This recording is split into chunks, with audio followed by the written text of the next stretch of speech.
Salut tout le monde, ici Francis Ouimet avec la FMSQ. On est ici pour un autre track preview au Lac Taureau, Saint-Michel-des-Saints qui s'en vient le 13-14 juillet. Un autre track preview présenté par Kimpex. Donc un gros merci à Kimpex encore une fois. Allez les encourager, allez voir leur site web, allez parler avec leurs détaillants, puis encourager Kimpex qui encourage la FMSQ. On a aussi notre pilote Ben Blue qui est naturellement sur sa moto Yamaha Motosport Saint-Césaire. Donc, un gros merci à Ben Blue encore une fois pour le track preview du côté de l'Actoro cette fois. J'étais avec mon collègue Marc-Antoine Bellumeur qui est en ligne avec moi, qui est déjà sur le site depuis presque 2 jours. Donc, Marc-Antoine, comment ça va de ton côté? Donc, bonjour tout le monde. Oui, je suis arrivé le dimanche. On est avec aussi du staff FMSQ, là, Elliot Patry, qui est là avec moi pour nous m'aider, puis un de ses amis. Donc, les jeunes sont arrivés tôt. On a commencé à faire du bon boulot sur la piste. Déjà, on était passé il y a 2, 3 semaines, là, moi et Francis, donc on avait déjà commencé du travail. Donc, Ben Blouin a pu faire un beau track preview. Comme on peut voir, on a une piste de sable. Donc, dans notre championnat, ça fait partie de notre deuxième piste de sable après la TUC. Puis, dans les nouveautés cette année, là, on est allé rechercher des loops de plus pour garder vraiment une piste de sable. Donc, au niveau des pros, il y avait une longue section là, dans la roche single track. Donc, cette section-là a été éliminée de la course. Donc, on l'enlève. Puis on va aller chercher d'autres secteurs sur le terrain qui va nous garder en sable. On a trouvé du beau bois large, là, assez propre. Donc ça va donner un beau feeling, là. On était vraiment excités, là, moi et Francis, de marcher ces sections-là, de les avoir trouvées. Euh, donc on s'en va sur ça en ce moment au niveau de la piste à Saint-Michel, là. Fait. Puis, Bellu, on a aussi une nouvelle, là, c'est la quatrième manche du championnat, naturellement. Donc, on s'en vient tranquillement vers la mi-saison pour la FMSQ. Mais cette manche-là, au Lac Taureau, est présentée par Sherco. Puis, je voulais juste prendre l'occasion de mentionner, puis aussi de remercier Sherco Canada, leur implication directement là, pour cette course-là, là. Donc, ça va être présenté par Sherco. Il va y avoir un setup. Sherco comme d'habitude, mais un peu plus boosté en plus. Là, il va y avoir deux remorques Sherco, etc. sur le site. Donc, on vous invite à aller les voir, aller leur parler, aller les remercier de supporter cet événement-là, puis la FMSQ, puis aller voir, aller vous informer sur les nouveaux modèles. Et Sherco aussi nous amène un truc qui est vraiment cool pour cette course, c'est qu'ils font venir un pilote américain, Josh Strang, donc un pilote de calibre mondial, là, puis un gars qui est super vite en cross-country, qui s'en vient à Saint-Michel-des-Saints pour la course de Lac Taureau. Fait que ça va être vraiment tout un show. Josh Strang, donc Factory Sherco, qui va être là. Donc, on remercie nos amis de Sherco, donc Guy Giroux, Jessica Bérard, allez les voir en fin de semaine. Donc, je voulais juste mentionner ça, Bellu. Fait que pendant ce temps-là, on voit que Ben Blue il est dans les whoops de sable de l'autre côté, je pense, de la piste. Donc, tu nous as mentionné là, qu'il y avait des changements qu'on était en train de faire, mais il y a aussi là, certaines améliorations du parcours existant là, sur lequel vous allez travailler cette semaine, c'est ça? Ouais, exact. Là, on pouvait voir Ben Bloin dans la section de Whoops. Donc, remarquez facilement là, sur la piste, quand on est plus dans les sections avec du bois un peu plus dense de chaque côté des pistes, souvent le sable est un peu plus dur. Puis là, quand on se retrouve dans des sections plus larges, comme là, tu sais, on a du sable un peu plus mou, les Whoops ils se créent un peu plus. Donc, en ce moment, on a une belle image de ce que la piste devient au courant de la fin de semaine.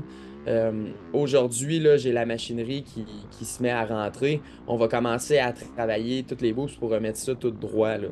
Donc, on commence une fin de semaine avec un beau terrain bien propre. Puis, au fur et à mesure que les coureurs passent, mais là, les whoops se créent, c'est du sable. Donc, on n'a pas le choix. Ça tombe comme ça. Donc, c'est sûr, au niveau on parle suspension, Francis, tu es un expert en la matière. Là. Souvent, je pense que les riders vont faire un choix avec une suspension beaucoup plus raide vu les whoops et le sable. Mais c'est juste un point pour vous dire que la piste va être travaillée cette semaine pour être pratiquement parfaite, toute plate. Puis plus ça avance, là, plus on se retrouve dans des whoops, là. Ouais, c'est un bon point, Bellu. Écoute, c'est sûr que là, on vient changer les choses un peu. La majorité des courses, que ce soit la course de quad, les courses pour les plus jeunes ou les amateurs, eux autres faisaient historiquement juste le parcours en sable. Mais là, comme tu as dit, on vient changer la donne pour la course de l'après-midi en moto là, à 13h30 le dimanche. Parce que il y avait une loop, une section avec de la roche single track, puis ça changeait complètement la donne au niveau des suspensions, puis de la sélection des choix de pneus, etc. Fait que oui, cette année, pour l'édition 2024, ça va devenir une course là, de sable. Fait que ouais, les pilotes, je pense que ça va être un petit peu plus simple, si on peut dire, leur choix de suspension, puis les choix de pneus. Peut-être qu'on va voir plus de gens avec des paddles qu'on appelle là, les pneus qui sont plus qui ont des threads un peu plus en forme de pelle pour aller chercher plus de traction dans le sable. Fait que d'après moi, on va voir pas mal de ça. Puis après ça, c'est sûr qu'un setup avec des suspensions plus fermes. Fait que vissez vos clickers, c'est ça qu'on pourrait dire. Puis pendant qu'on parle de ça, Ben Blue est justement dans une des sections, je pense, qui est comme le plus mou. euh, le plus mou de la piste. Fait que c'est ça. Puis là, il se redirige vers une espèce de petite section, le single track. Puis, ben lui, je pense que on va travailler ça. Là. Je pense qu'aujourd'hui, tu vas aller voir là, probablement que les puits experts vont être situés dans ce secteur-là. Ouais, exact. Donc, on a un parking qui est un petit peu en angle, là. Donc on doit travailler au niveau des plus experts. Ça va être réexpliqué au niveau du rider meeting, là. Mais c'est possible que les plus experts, après l'espèce de track MX de pit de sable, ils vont aller spitter. Donc, puis après, ils vont rentrer dans cette section-là que Ben Bloin est en train de terminer. On ressort, puis on va frapper le deuxième parking à la gauche ici. Donc on pourrait ressortir, puis d'autres puits pro vont être là au niveau des experts.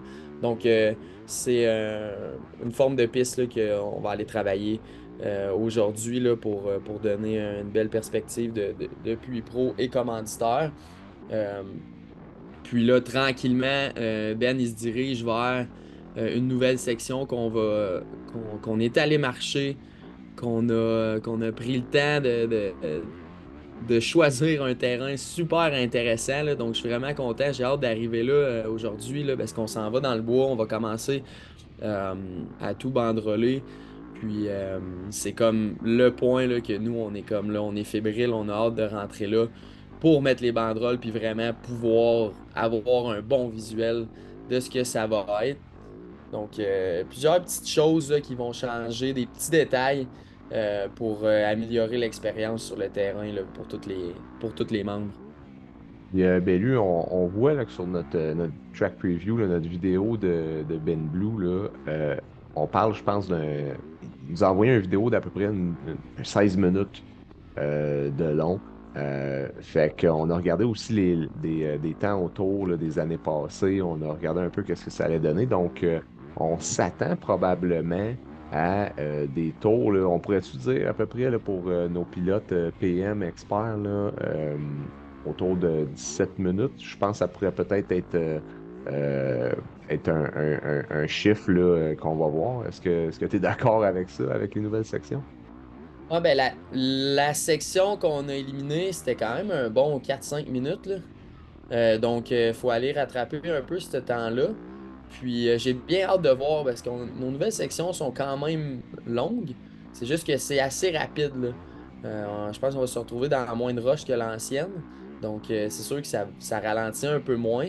Mais j'ai hâte de voir là, comment que ça va nous donner de temps, tout ça. Tu sais, là, on voit qu'il descend, là, notre nouvelle section est juste là à gauche. Fait qu'on va rentrer dans le bois dans cette section-là.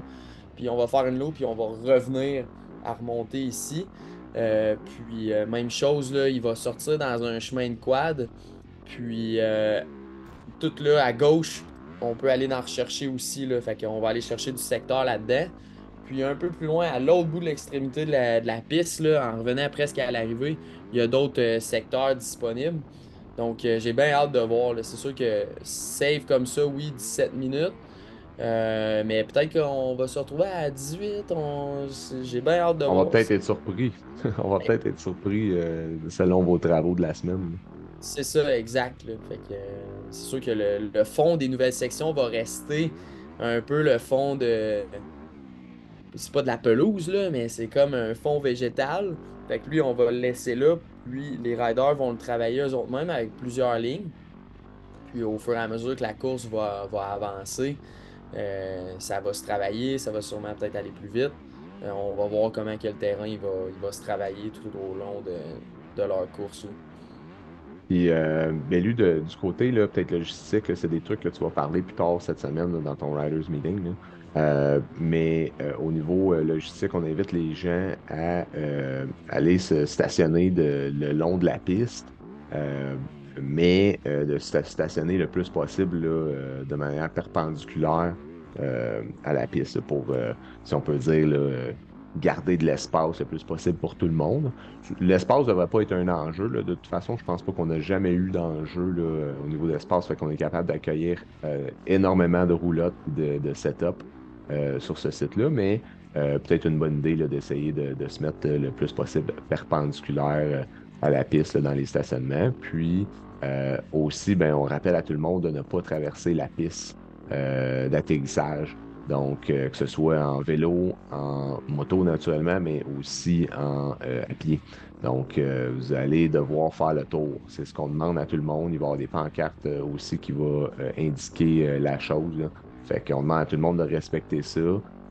Sinon, ben, il va falloir ben, en fait, ce qui arrive, c'est que si vous ne respectez pas ça, ben, il va y avoir des sanctions qui vont vous être données pour ça. Donc, c'est une question de respect des installations puis du site. Donc, on demande à la personne de traverser. Puis, donc, faites le tour.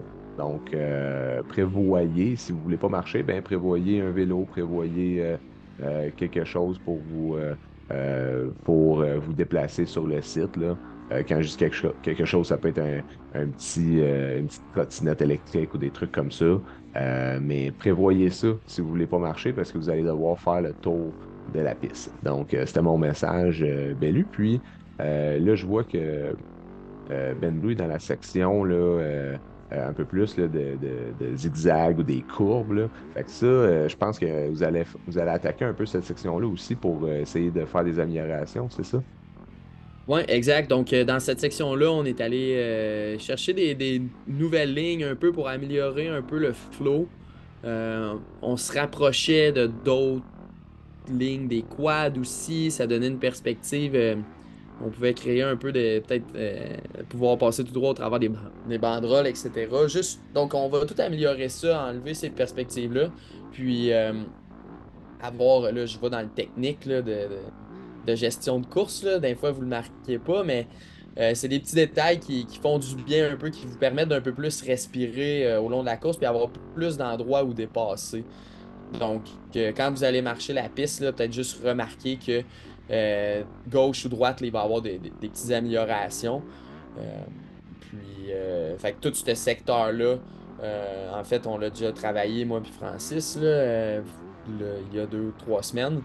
Donc, on va juste continuer à l'améliorer pour que vous ayez une piste un peu, un peu plus, qui respire un petit peu plus dans ce secteur-là.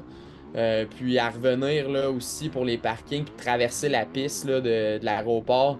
J'ai parlé à des gens, des jeunes aussi qui viennent ici rouler pendant les semaines. Là. Puis tu sais, c'est vraiment important de ne pas traverser la piste de l'aéroport parce que ou sinon, c'est des cas où ce qui pourrait fermer le secteur. Tu sais, c'est comme vraiment légiférer l'aéroport, c'est vraiment important. On ne la traverse pas. On évite tout pit riding aussi. Je sais que si on est parqué de l'autre côté, c'est loin, mais ça fait partie de l'endroit. On a une belle piste ici. Euh, il y a beaucoup de monde qui viennent, donc on veut garder ça.